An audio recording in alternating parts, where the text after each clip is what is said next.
이번 주는 용서 문제에 대해서 많이 다루고 있습니다. 때로 그동안에 경험하지 못했던 것을 이렇게 알게 되었다면 이것을 생활로 가져오십시오. 그러면 큰 축복이 일 겁니다. 성경은 이 용서의 문제에 대해서 굉장히 중요하게 말씀하시고 그것을 경험한 사람들에게 구원을 선포하십니다. 그래서 이번 주에 다뤘던 이 문제를 이제 생활로 가져오시길 바랍니다. 너무 소중합니다. 많은 그리스도인들이 이해는 했지만 생활에 가져오지 않았기 때문에 허송세월을 많이 해요. 그런데 이 용서의 문제는 먼저 이해한 사람이 생활에 가져오면 가족이 축복을 받습니다. 그래서 투병 생활과 밀접한 관계가 있기 때문에 이 문제를 몇 번 계속 다루고 있는 것입니다. 투병 생활에서 최고의 목적은 완치되는 거예요. 그런데 우리가 그 완치보다 증상 완화만 해가려고 하니까 또다시 제발 그래요. 완치해버려야죠. 그리고 이 땅에서만 잘 살 게 아니고 하늘에 가야 되니까요. 그래서 오늘 이러한 그 용서와 치료의 관계에 대해서 좀 알아보도록 하겠습니다.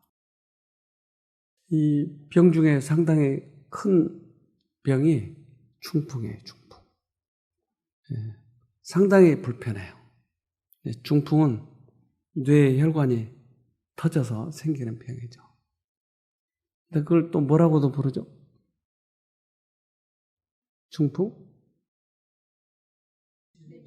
뇌출혈. 또 뇌졸중. 여러 가지로 부르죠. 뇌졸중은 이 뇌의 혈관이 터져서 생기는 병이에요. 그 뇌졸중을 백과사전 영어로 뭐라고 하는지 아세요? 스트로크라고 그래요. 스트로크. 네. 스트라이크는 던졌고, 때렸고, 스트로크는 맞았어요. 누구한테? 하나님한테. 네. 하나님은 때리지도 않았는데 맞았다고 생각하는 거예요. 그러니까 이스라엘 백성들도 이 중풍을 죄의 산물이라고 생각을 해요. 그래서 바리새인들은 이런 중풍 걸린 사람들을 죄인이라고 가까이 하지 않았어요. 그리고는 치료해 주지도 않았어요. 그때 당시 제사장들은 목사와 의사를 겸해요. 그래서 문둥병이라고 판정하는 것은 제사장이에요. 그래서 이렇게 보고 무슨 반점 있나 보고 있으면 문둥병으로 분류를 해요. 회복할 때도 보고 회복했다고 인정을 해야 그들이 회복해서 가족으로 돌아가요. 그러니까 의사와 목사를 겸한 것이 제사장이었어요. 그래서 넌 안 돼. 해버리면 사회에서 격려돼야 돼요. 그러니까 예수님이 오셔서 많은 사람들이 회복되는 모습을 보고 바리새인들은 수군수군했어요. 저 죄인인데 낫네, 이상하게. 저 원래 죄인도 분류해놨는데. 바리새인들의 그 사고방식이 굉장히 잘못되어 있어요. 그런데 그 중에 중풍병 환자 한 분이 이 사람이 낫고는 싶은데 바리새인들, 제사장들도 이걸 제납을 했기 때문에 그 병에서 회복되고자 얼마나 고통스러웠는지 몰라요. 근데 특별히 그는 이 자기가 중풍에 걸린 원인에 대해서 알고 있었어요. 술을 많이 마셨고 또한 죄책감에 많이 시달렸어요. 바리새인들은 고통을 하나님께서 불쾌하게 여기신 증거로 여기고 병자와 가련한 자들을 멀리했다. 네, 바리새인들이 그렇게 했습니다. 질병이 어떻게 그에게 이르러 왔던가를 기억할 때에 그의 희망은 무너졌다. 그는 순결하신 의원께서 당신 앞에 나아가는 것을 용납하지 않으실까봐 두려워하였다. 네. 이제 내가 호랑방탕하게 살았고 또한 스트레스를 많이 받고 죄책감에 시달린 것을 본인은 알고 있어요. 그런데 내가 순결하신 예수님한테 가면 나를 받아줄까? 왜냐하면 바리새인들이 그렇게 했기 때문에. 제사장들은 이런 사람들을 죄인이라고, 또 문둥병자들을 그들은 하나님의 손가락이라고 이름을 지어놨어요. 그러니까 하나님의 손가락은 하나님이 너를 치셨다 이 말이에요. 하나님이 치셨죠, 우리? 하나님은 절대 치시지 않아요, 우리를. 성경에 예수님의 생애에 대해서 3년 반 동안의 생애에 대해서 신약에 자세히 그려놨잖아요. 근데 예수님이 몇 놈 두들겨 팼죠? 예수님이 하신 일이 없어요. 하나님이신 그분이 우리 인간들에게 보여준 그분의 생애는 한 번도 치신 적이 없었어요. 예수님 모두 다 치료하셨어요. 그런데 자꾸 쳤다고 얘기하는 거예요. 그래서 지난달인가 제가 그 문제에 대해서 한번 쭉 밝혀준 적이 있어요. 구약에서 쳤다. 내가 벌하였노라. 내가 쳤노라. 이렇게 말씀하신 이유는 뭔가? 그것에 대해서 쭉 설명을 해드렸어요. 하나님은 절대 치신 분이 아니에요. 만약에 이런 오해가 생긴다면 그것은 사단이 지금 방해하는 거니까 빨리 이 오해를 풀어야 돼요. 제가 이 문제로 4년 동안이나 고민하면서 풀어왔어요. 해결하면 또 그 다음날 그러고 해결하면 그 다음에 또 의심이 생기고 그 이유는 이 문제에 사단이 개입되어 있다고 하는 것이에요. 닭을 잡아먹고 뭘 내밀어요? 오리발 내밀어요. 사단이 이거 명수예요. 지가 쳐놓고 하나님이 쳤다고 하는 것이에요. 네. 성경은 이걸 정확히 밝혀요. 그런데 이 문제가 중요한 이유는 우리들의 영생과 관련이 있기 때문에 그래요. 하나님을 오해하면 우리는 구원이 없어요. 네. 하나님을 정확히 알아야 되기 때문에 영생은 곧 유일하신 참 하나님과 그의 보내신 자 예수 그리스도를 아는 것이다. 영생은 예수를 아는 것이에요. 오해하면 구원이 없어요. 누구하고 살아야 하늘에 가서? 예수하고 살아야 되는데. 오해하면 구원이 없어요. 그래서 하나님을 정확히 알아야 돼요. 이 중풍병자의 중풍은 하나님이 치시지 않았어요. 그런데 제사장들은 그렇게 생각하고 있었다 이 말이죠. 그러니까 그들의 사상이 하나님의 사상인 것처럼 착각하고 있었던 거지. 이 사람은 너무나 낫고 싶었고 특별히 이 마음속에 있는 죄책감으로부터 벗어나고 싶었어요.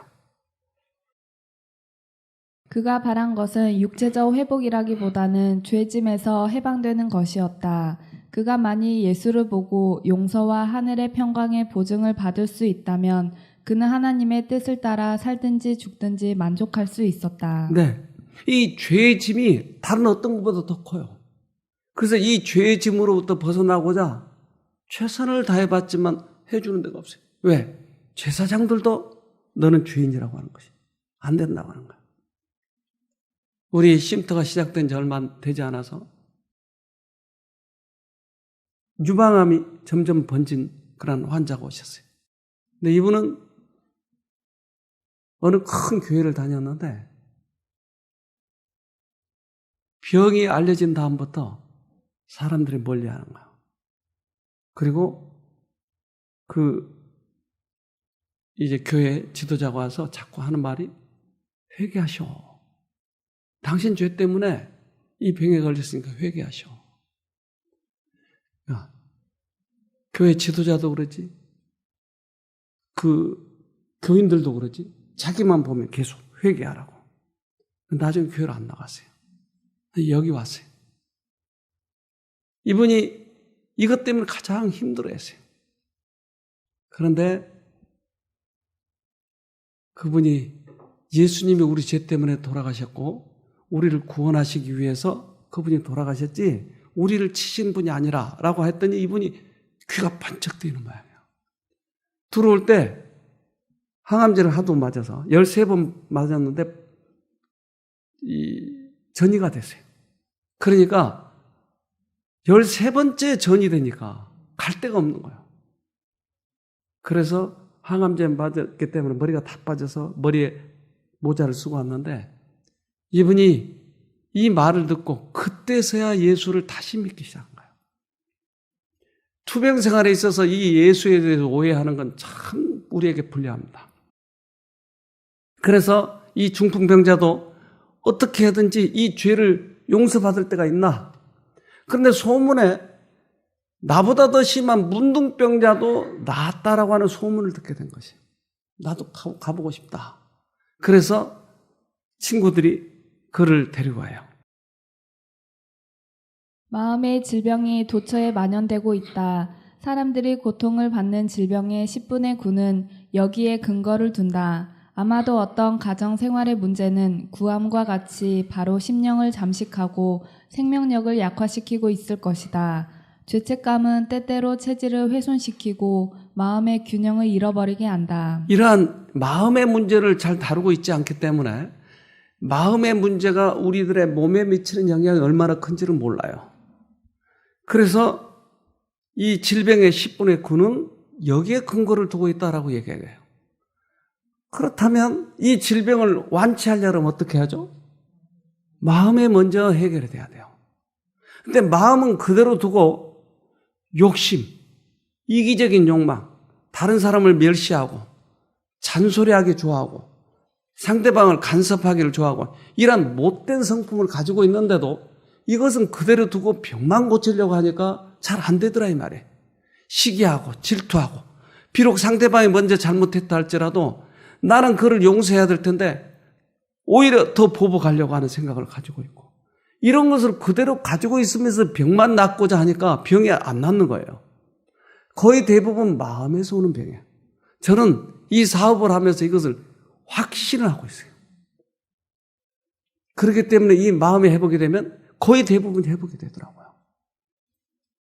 그러니까 다른 찌르고 바르고 문지르고 이런 거 하지 않아도 마음이 회복이 되니까 병이 낫잖아요. 우리 주위에서 보고 있잖아요. 거의 대부분이 여기에서 오니까요. 그래서 그 문제를 해결하면 우리는 병만 치료되는 것이 아니고 구원을 얻는다니까요.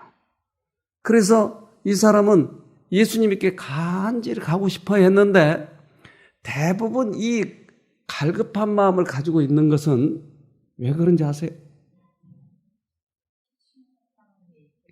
하나님의 이끄심이죠. 예수님과 즉 신과 인간이 어떻게 처음 만나느냐는 거예요. 이것은 예수님 우리 마음을 만졌을 때 나타난 증상이 갈급함이에요.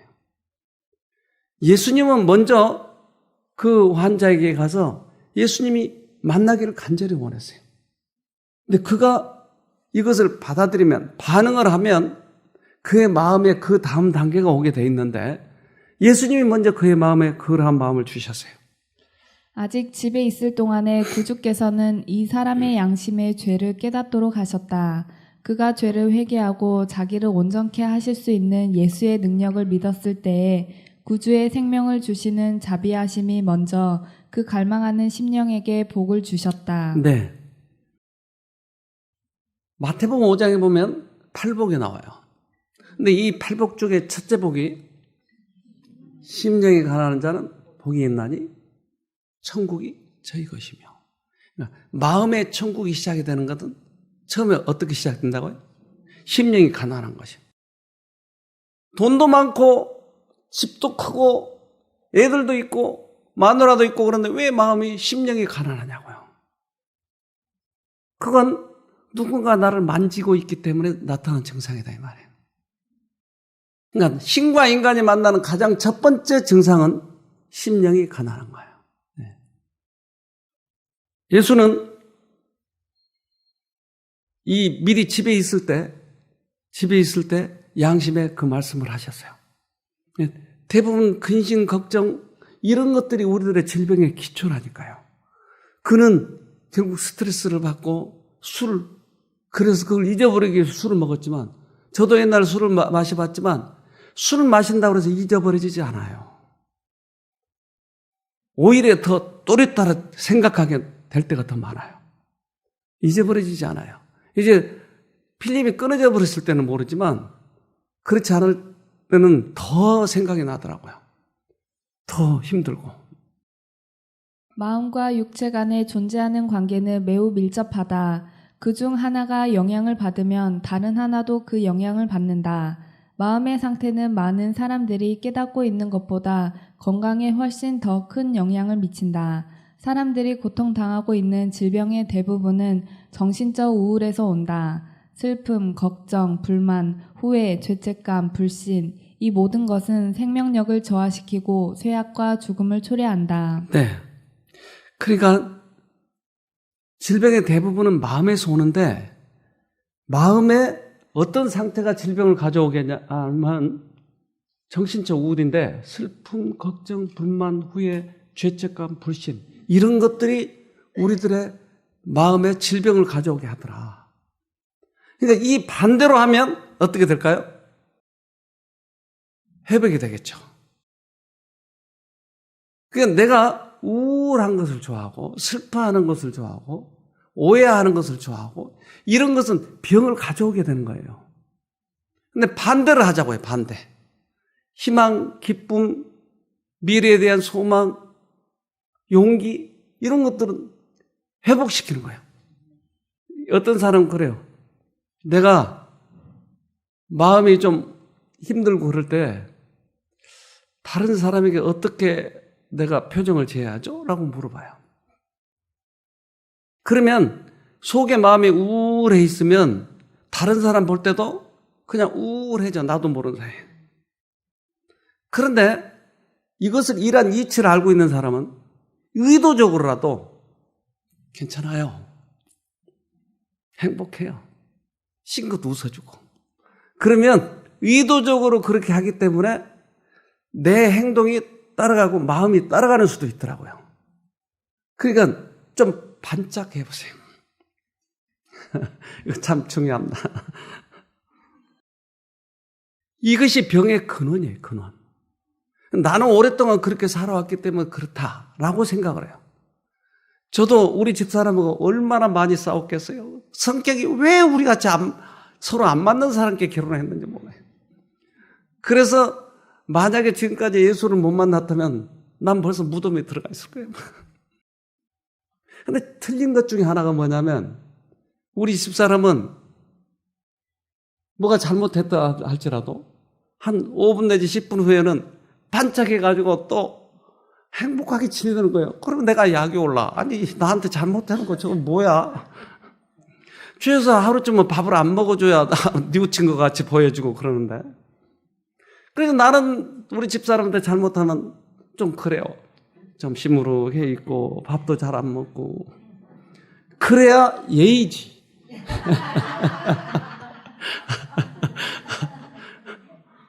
아니 내가 생뚱생뚱하게 돌아다니면 그 상대방이 생각할 때도 그렇고 내가 나를 용납할 수도 없고. 근데 내가 예수를 믿고 보니까 우리 집사람이 좀 나았어. 예수를 믿으면 반짝해야 돼요. 우울해가지고 이걸 오래 붙들고 있으면 이거 누가 속이는 거예요. 내 감정을 가지고. 그래서 옛날 제가 결혼하기 전에는 여자는 좀 다소곳하고 낙엽만 떨어져도 눈물을 흘리는 그런 여자. 근데 전혀 다른 여자하고 결혼하고 나니까 어떻겠어요? 근데 예수를 만나보세요. 그러면 어떤 슬픈 일이 있거나 나에게 스트레스 준 일이 있어도 다시 돌아서서 반짝하는 거예요. 넘어져도 일어나고. 그게 오히려 정상이었어요. 슬픔, 걱정, 후회 이런 것은 누가 줬냐고요. 그럴 때마다 하나님을 쳐다보고 이겨야 돼요. 이 사람은 친구를 시켜서 나 좀 데려다다오. 데려다다오. 이 마음에 솟아오르는 그런 갈급함 이것을 가지고 친구들을 자꾸 설득했어. 날 데려다 주라고. 마가복음 2장 4절 무리를 인하여 예수께 데려갈 수 없으므로 그 계신 곳에 지붕을 뜯어 구멍을 내고 중풍병자의 누운 상을 달아내리니 지붕을 뚫어 구멍을 낸 것은 그들의 절박한 필요와 예수만이 그것을 충족시킬 수 있음을 생생하게 말해준다. 그러한 필요의식과 믿음은 예수의 치료 능력이 각 사람의 영혼과 신체에 적용되기 전에 있어야 할 필수적인 것이다. 네. 자, 이 사람이 낫는 과정을 지금 보자고요. 먼저 있어야 될 게 뭐였어요? 그 절박한 갈급함이에요. 예수가 나를 치료할 수 있다고 하는 이 갈급함이 필요한 것이에요. 그러니까 성경에 나온 사람들이 여러 사람들이 치료되는 것이 보이는데 그들이 어떻게 나았는지를 잘 파악하면 나도 그렇게 될 수 있다고 하는 것이에요. 이 사람이 있었던 것은 갈급함이었어요. 그래서 친구들에게 가자. 나를 좀 예수 데려다줘. 아니 지금 둘러싸였는데 어떡해. 그러면 지붕이라도 뚫고 내려와야지. 이게 극적으로 우리에게 보여준 것이었어요. 지붕으로 뚫고 내려온 것이에요. 이 사람은 왜 그렇게 갈급했어요? 여러 가지 조건이 있겠지만 특별히 그의 마음을 짓누르고 있는 죄책감이었어요. 그러니까 이 병의 근원이 어디 있었다고요? 죄책감이었어요. 예수님은 그의 사정을 다 알까요? 다 알죠. 왜 그가 이렇게 아픈지 중풍이 들었는지 그가 술을 진탕 먹고 골아 떨어진 적이 한두 번이 아닌지를 다 알고 계시다 이 말이에요. 그럴 때마다 사단은 그의 마음에 죄책감을 넣어줘서 죄책감 때문에 힘들어하는 거예요. 제사장을 찾아갔더니 너는 죄인이라고 안 된다고 하는 것이 사회적으로도 이 사람은 매몰된 것이 매장되는 거예요. 왕따 당한 거지. 죄인이니까. 심지어 죄를 용서해야 할 죄를 용서를 선포해야 할 교회마저도 왕따시킨 거예요. 아까 그 13번 항암제 맞은 그분이 그랬다니까요. 교회마저도 이 사람도 똑같은 입장이에요. 그래서 지붕을 뚫고 내려왔어요. 예수와 그 사람과 눈이 딱 마주쳤어요. 첫 마디가 이렇습니다. 마가복음 2장 5절 예수께서 저희의 믿음을 보시고 중풍 환자에게 이르시되 소자야 내 죄사함을 받았느니라 하시니 이 사람의 믿음이 있었어요? 무슨 믿음이요? 죄책감에 시달릴 때 예수가 나를 고칠 수 있어 하는 간절한 소망, 이걸 가지고 찾아왔다 이 말이에요. 이것을 믿음이라고 그랬어요. 믿음을 보시고 그가 가장 필요한 그 말, 내 죄사함을 받았느니라. 중풍병자에게는 일어서 걸어가라고 해야지 내 죄사함을 받았느니라 이 말이 왜 중요한가? 병의 근원이 그것이었으니까. 그는 이 말을 들을 때 얼마나 마음이 편안했겠어요. 그분은 또한 이 가련한 사람에게는 신체적 고통 이상으로 더 고통스러운 영혼의 질병이 있음을 아셨다. 그분은 그가 여러 달째 짊어져야만 했던 최대의 부담은 죄악들이었음을 아셨다. 백성의 무리는 그리스도께서 전혀 희망이 없어 보이는 이 일을 어떻게 처리하시는지 보기 위하여 거의 숨을 죽이고 기다렸으며 그분의 입술로부터 소자야 안심하라 내 죄사함을 받았느니라는 말씀을 듣고 놀랐다. 네. 병의 근원이 그거였으니까 예수님은 병의 근원을 톡 끄집어내는 거예요. 바로 그것이 죄책감이었기 때문에 내 죄사함을 받았느니라. 이 사람은 자기의 병의 근원인 그것을 용서를 받았을 때 얼마나 기뻤겠어요. 어찌할 수 없던 중풍 환자가 나음을 받은 것이다. 죄인이 용서를 받은 것이다. 그는 단순한 믿음으로 예수의 말씀을 새 생명의 은혜로 받아들였다. 그는 더 이상 요청하지 않고 행복한 침묵 속에 누워 있었다. 말로 표현하기에는 너무나 행복하였다. 네. 이 사람은 자기가 꼭 필요한 그 말을 듣게 된 것이. 그런데 이 성경 역사가 6,000년인데 구약은 4,000년, 신약은 2,000년. 근데 이 6,000년 역사에 가장 핵심이 뭐죠? 십자가예요. 예수님은 이것 때문에 오셨어요. 4,000년 동안이나 양을 잡았어요. 가장 중요한 이 문제가 용서였어요. 우리를 용서하신 것이에요. 그러니까 모든 문제는 여기서 해결이 되는 거예요. 질병의 문제도 여기서 해결되는 것이에요. 그래서 예수 이름이 뭐죠? 예수죠. 뜻은 네. 마태복음 1장 21절 아들을 낳으리니 이름을 예수라 하라. 이는 그가 자기 백성을 저희 죄에서 구원할 자이심이라 하니라. 그러니까 예수라는 말 자체가 우리를 죄에서 구원할 자라는 뜻이다 이 말이에요. 그럼 내 죄를 용서해 주세요 라고 말하기가 힘들면 예수라고 불러도 된다 이 말이에요. 그것이 내 죄를 용서한다고 하는 뜻이니까. 그러니까 가장 중요한 성경의 핵심은 죄를 용서받는 것이에요. 모든 문제가 여기서 해결이 되니까. 그러나 더 중요하게 교회에서 이야기한 것은 돈 내라라고 하는 것이, 선한 일을 하라고 하는 것이. 이건 불교도 하고 유교도 하고 다 해요. 근데 그리스도교의 핵심은 죄를 용서받는 것이에요. 어떠한 죄를 졌더라 할지라도. 그래서 과거에 구약에서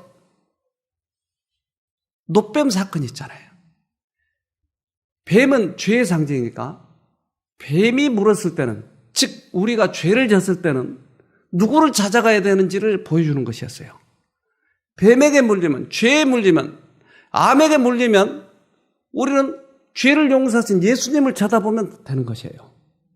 그것이 치료제예요. 가장 최고의 과학이에요, 이게. 하나님께서는 구리뱀에 아무런 효능이 없는 것처럼 그 재물에도 아무런 효능이 없다는 것을 그들에게 가르치기를 원하셨다. 그것은 그들의 마음을 구주께로 인도하기 위한 것이었다. 그들의 상처를 치료하는 일에나 그들의 죄를 용서하는 일에 있어서 하나님께서 선물로 주신 그리스도를 믿는 믿음을 보이는 것 외에는 그들이 할 수 있는 일은 하나도 없었다. 그들은 쳐다보고 살아야 할 것이었다. 인간의 과학으로는 구리에는 아무런 효과가 없어요. 근데 하늘의 과학은 구리뱀을 쳐다보면 낫는다고 하는 것이에요. 그러니까 인간이 할 수 있는 건 아무것도 없는데 내가 무엇을 하려고 할 때 여기에 더 치명적으로 좌절감만 오는 것이에요. 그러나 하늘의 과학은 쳐다보라고 하는 것이에요. 이제 모든 세상의 이치, 나의 이해력, 이제까지 과거에 살았던 경험, 이것에 대한 결과가 내가 지금 병이 들었어요. 또 내 방법대로 하면 여기에서 더 나을 것이 없어요. 이제는 그 이상의 방법, 그걸 쳐다봐야죠. 그러니까 인간이 둔해요. 계속 인간의 방법으로만 하려고 하니까. 그런데 그 이상의 방법을 쳐다보았을 때 극적으로 나에게 회복이 오는 것이 예수님의 방법이에요. 우리를 창조하신 그분이에요. 마가복음 2장 7절 이 사람이 어찌 이렇게 말하는가 참나마도다. 오직 하나님 한 분 외에는 누가 능히 죄를 사하겠느냐. 바리새인들이 옆에서 듣고 있다가 아니 사람인데 하나님만이 죄를 사하는데 어떻게 이 사람이 죄를 사한다고 얘기해? 참나만해.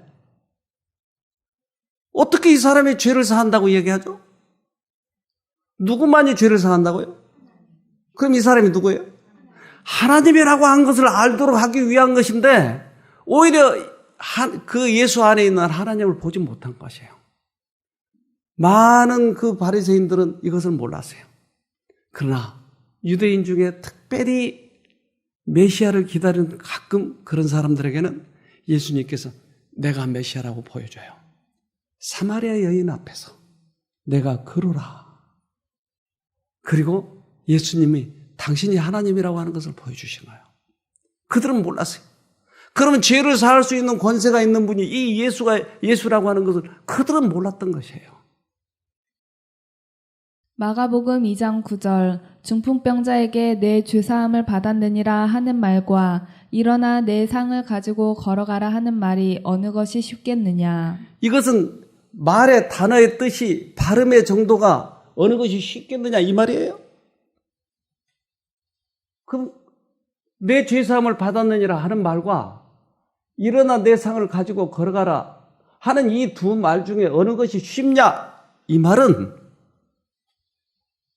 내 죄사함을 받았다라는 말은 내 상을 들고 걸어가라는 말과 같다.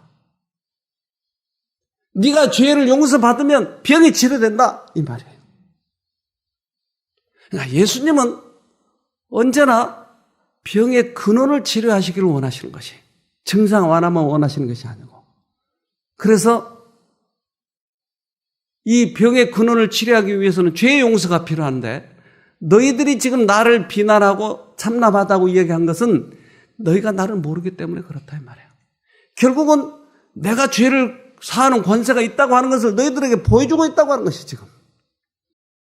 마가복음 2장 10절 그러나 인자가 땅에서 죄를 사하는 권세가 있는 줄을 너희로 알게 하려 하노라 하시고 중풍병자에게 말씀하시되 마가복음 2장 11절 내가 내게 이르노니 일어나 내 상을 가지고 집으로 가라 하시니. 이 설명을 왜 이렇게 자세하게 하시느냐? 이것은 모든 죄의 문제는 하나님이 용서하시는데 하나님이 인간의 옷을 입고 왔다. 내가 예수다. 너희들의 죄를 위해서 내가 죽으러 왔다. 그러니까 당신의 정체를 밝히시고 죄의 용서와 치료와 관련이 있다고 하는 것을 지금 보여주시는 것이, 죄의 용서와 치료가 관련이 있습니다. 질병의 대부분 영적인 것과 관련이 있어요. 교만한 자는 이것을 무시하더라고요. 그리고 병만 나아가서 다시 사회에 가서 또 실컷 죄 지면서 살려고 하는 의도가 많이 있어요. 네. 죄의 용서와 치료와 관련이 있다고 하는 것을 저는 확신하게 됐어요.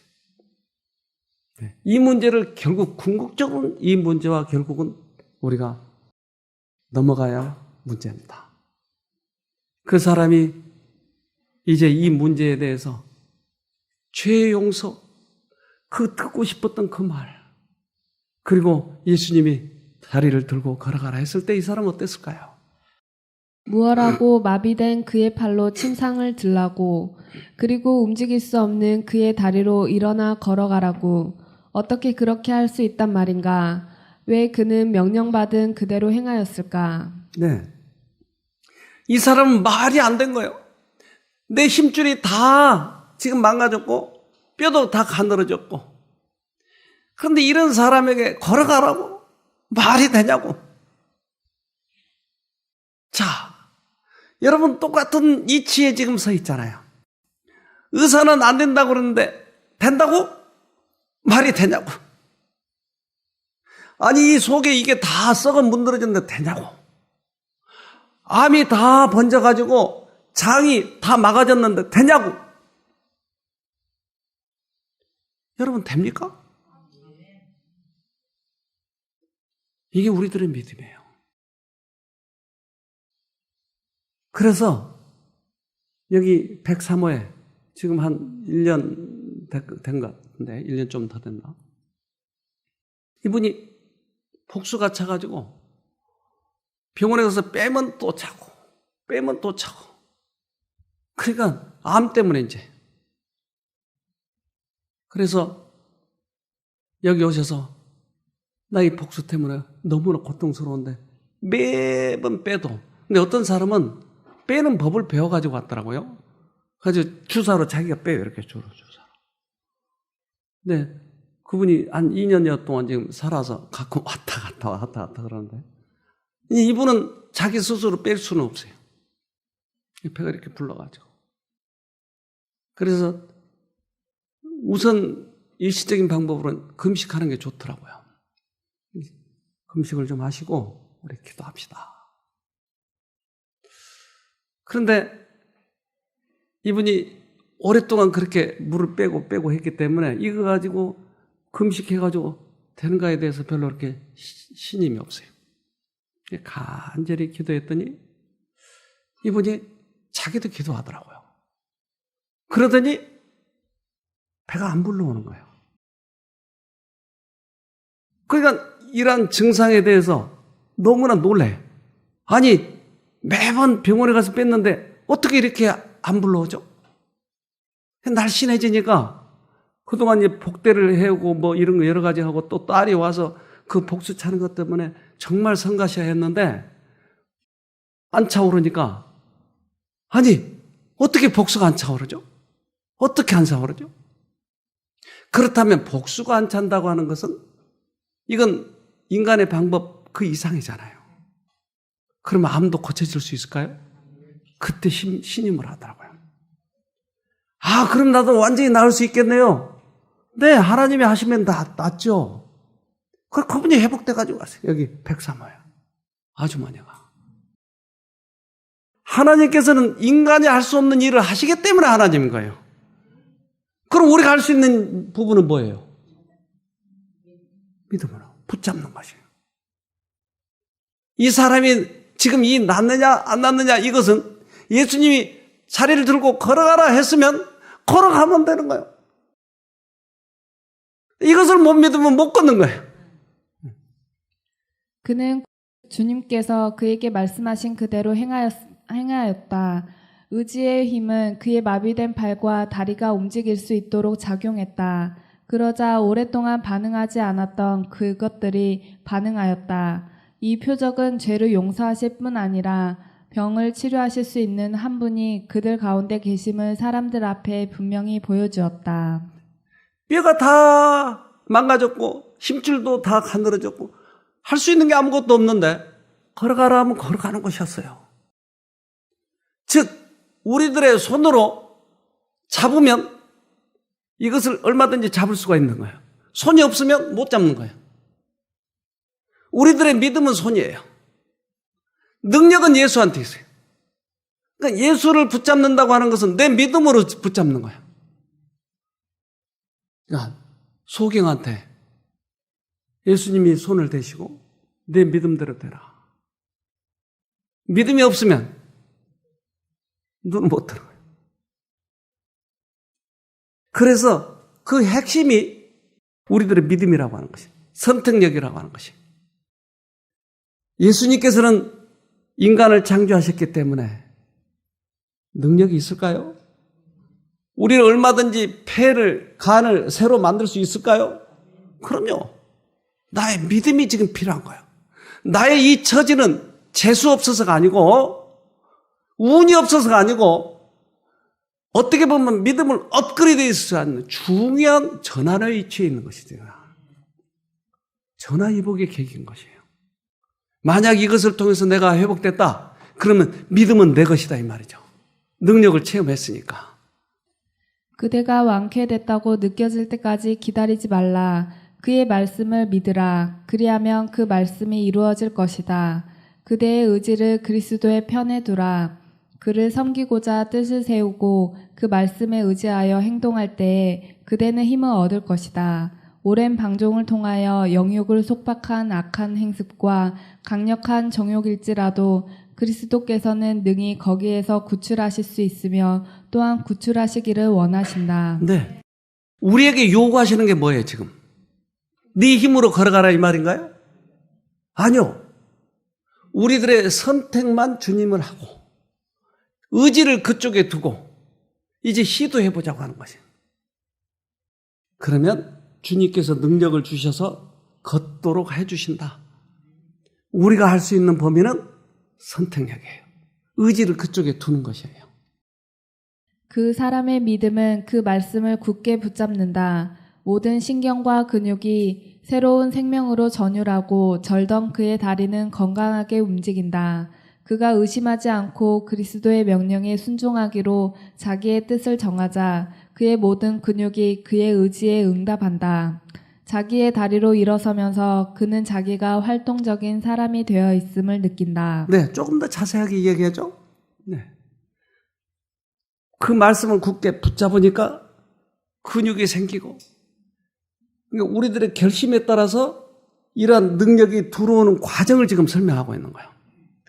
내가 그쪽에 의지를 두고 선택을 하고 내가 그분을 붙잡을 때 그 의지가 아직 살아있기 때문에 우리들의 이 선택력은 아직 살아있기 때문에 이것을 통해서 들어오더라. 그리고는 힘이 생기고 어떤 악습이라도 이것이 되는 것이죠. 어떤 상태이든 우리는 이것을 할 수 있어요. 어떤 분이 오셨는데 이분은 에너지가 하나도 없어요. 그러니까 모든 에너지가 빠져가지고 모든 게 쳐졌어요. 생활 때문에 수술하고 또다시 근무하고 그렇게 하다 보니까 에너지가 하나도 없어요.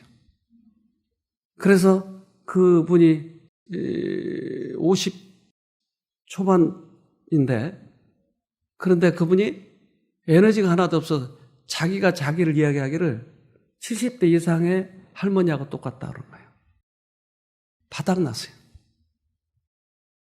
근데 그분이 오셔서 이 강의를 쭉 듣더니 용기가 생기고 의지를 하나님께 드리는 것을 알게 됐고 그러더니 산꼭대기까지 올라가가지고 자기가 이렇게 됐다고 하는 것을 힘이 생겼다고 하는 것을 친구에게 얘기하니까 친구가 더 놀라더라는 거예요. 너는 몇 년이고 그렇게 몸을 보호해야 회복될 텐데 어떻게 며칠 만에 그렇게 되냐. 깜짝 놀라는 거예요. 나중에 그 간증해 놓은 걸 제가 좀 들려드릴게요. 그래서 이분이 완전히 회복이 돼가지고 나갔는데 에너지 없는 것도 하나님께서 해주시나요? 에너지도요? 그러네요. 하나님은 우리를 창조하셨으니까. 중풍병자는 그리스도 안에서 심령과 육체를 모두 고치는 능력을 발견하였다. 육체적 치료가 영적 치료의 뒤를 이었다. 이 교훈을 간과하지 말 것이다. 네. 강조한 것은 영적 치료 후에 육체 치료가 온다. 원인은 거의 대부분 영적이다. 이것을 간과하지 말자. 왜 쉼터에 오면 성경을 공부하고 이 건강기별을 같이 하는가? 왜 성경을 빼놓지 않는가? 이건 빼놓을 수가 없기 때문에 그런 거예요. 왜냐하면 영적인 것이 치료가 안 되면 완치가 안 되니까. 그래서 영적인 것과 육체의 치료는 병행해야 되는 것입니다. 예수님이 이 땅에 오셔서 사람들에게 치료할 때 천국 복음을 전하시며 고칠 자를 고치시더라. 언제나 복음과 함께 고치시는 것이었어요. 지금도 예수님의 방법은 그거예요. 영적인 것과 육적인 것이 동시에. 우리는 뉴스타트를 하면서 말씀 속에서 해답을 찾는 것이에요. 하나님께서는 지금도 그 방법을 사용하시기를 원하는 것이죠. 믿음으로 말미암아 의롭게 됨에는 이중적인 사역이 있다는 것을 알게 되었다. 즉 마음의 변화와 죄의 사유함이 분명히 동시에 발생한다는 사실을 알게 되었다. 네. 믿음으로 의롭게 된다. 믿음으로 말미암는 의예요. 이것은 이중적인 사역이 있다. 즉 용서가 되면 마음이 변화된다고 하는 것이에요. 첫째는 십자가의 의미는 입혀주시는 거예요. 둘째 의미는 나눠주시는 거예요. 마음의 변화와 용서는 같은 의미다. 십자가는 우리들에게서 생명이나 다름없습니다. 우리는 대부분 사람들이, 일본 사람들은 우리를 그렇게 속국화하려고 했고 그래서 성씨도 없애버렸어요. 그래서 김씨를 뭐라고 그런지 알았어요? 김씨. 가네다. 그래서 가까운 데서 살았던 사람, 그런 사람들은 낙가무라. 그러니까 성씨도 없애버리고 언어도 없애버리고 그래서 한국말을 하면 혼나요. 그렇게 오랫동안 고통을 겪어왔는데 이 사람들이 쓰나미가 오고 지진이 나면 통쾌하잖아요, 여러분. 어떠세요? 그러니까 하나님께서 벌 줘서 그렇게 된 거라고요, 그게. 맞죠? 아니요? 아니다. 우리 영상을 봅시다.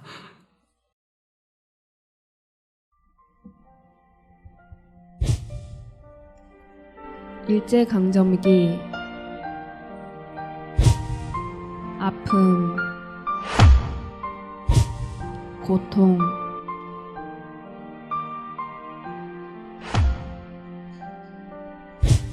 뼈아픈 역사를 가지고 있는 위안부 할머니들,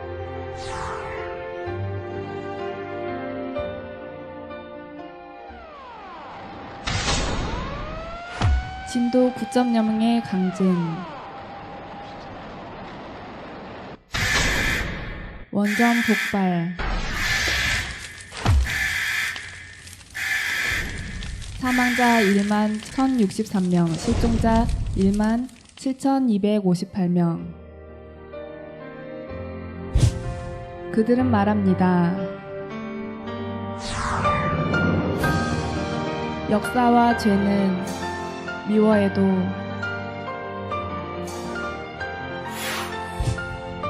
사람은 미워하지 않겠다.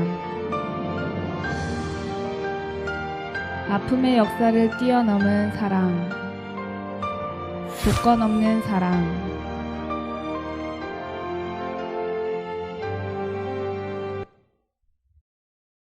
네. 죄와 죄인을 구분하자고 그러네요.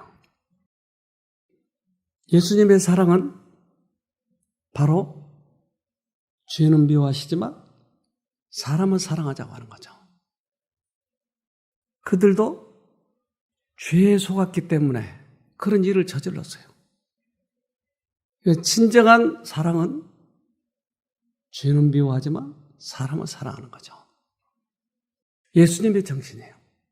우리가 예수님을 받아들이게 되면 우리도 그럴 수 있을까? 여러분 어떠세요? 사랑할 수 있을까요? 사랑할 수 있을까요? 아직 좀 우리 남편을 사랑할 수 있을까요? 네. 부인을 사랑할 수 있을까요? 네. 우리 죄는 비워도 서로 사랑하면서 삽시다. 네. 기도합시다. 하늘에 계신 아버지, 주님의 사랑과 은혜를 깊이 깨닫지 못했습니다. 우리를 위해 돌아가셨건만 우리가 그 죄값을 지려고 했습니다. 우리가 아플 때 주님이 치신 줄 알았습니다. 그러나 주님이 이 땅에 오셔서 하시는 모든 사역들을 볼 때 우리를 치료하시고 회복시켜서 하늘 데려가시려고 하는 것을 알았습니다. 이제 모든 오해를 풀어버리고 주님을 사랑하면서 나머지 생애를 주님과 함께 건강하게 행복하게 동행할 수 있도록 도와주시옵소서. 특별히 이곳에 오신 형제 자매님들, 이제까지 살았던 방법보다는 새로운 방법으로 돌이킬 수 있도록 해주시고, 그래서 마음과 몸이 다 회복되는 귀한 경험하도록 도와주시옵소서. 예수님 이름으로 기도합니다. 아멘.